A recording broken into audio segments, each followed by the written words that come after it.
Hello everyone, this is the fifth and final segment on Shalom Aleichem and its controversy. So we brought up four problems this week.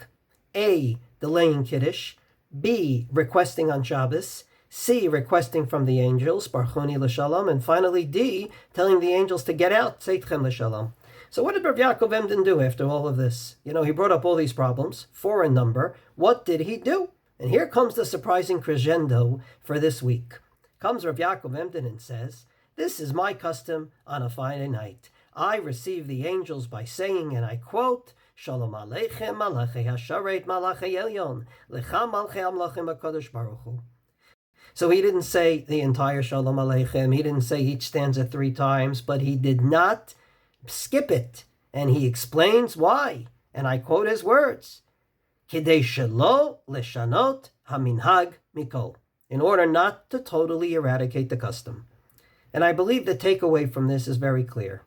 If there is a custom, and the Jewish people have been doing it, and they have been doing it for years, and we're not talking about oisvafs, we're not talking about people that don't care about Jewish law, we're talking about God-fearing Jews coming home Friday night from shul that care very much about Shabbos and about all the issues we brought up, and they still sing Shalom Aleichem, then it must be a good custom. So we found problems with it. We dealt with it.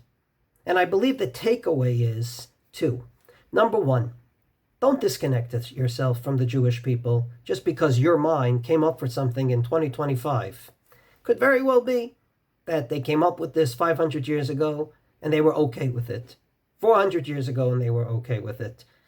Just because you find a problem with a common custom, don't eradicate it right away. Drink water, then drink a little more water, then drink a cup of coffee, then look into it, maybe discuss it with a rabbi or two, and then decide what to do. And number 2, and I believe this takeaway is even more important.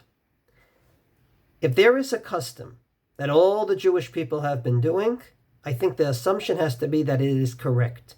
Rav Moshe Feinstein has a very famous tshuva about when do you start saying V'tein talumata livracha in Chutz La'aretz. It's a very strange date, 60 days after the Tkufa in Babel, where no one lives.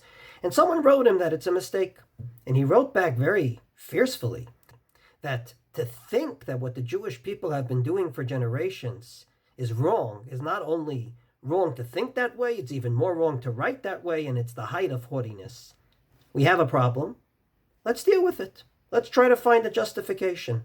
In other words, the methodology, when you find a custom, even if you find problems with it, should not be, no one knows what they're doing, only I know what I'm doing. That's the height of haughtiness. Rather, the way you should go about it is, it's everyone's doing it.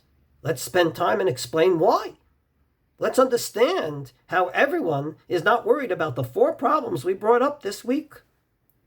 So at the end of the day, Rav Yaakov Emdin said a variation of Shalom Aleichem.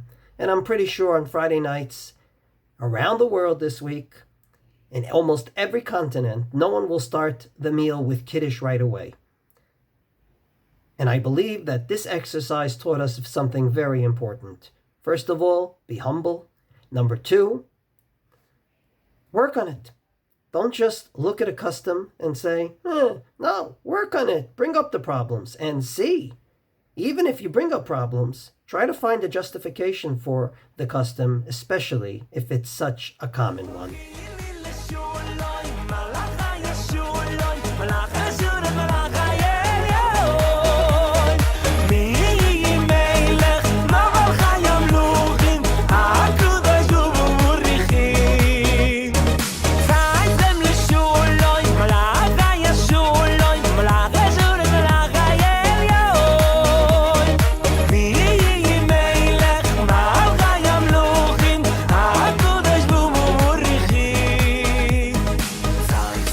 Yeshua, Malach HaYeshua, Malach HaYeshua, Malach HaYeshua.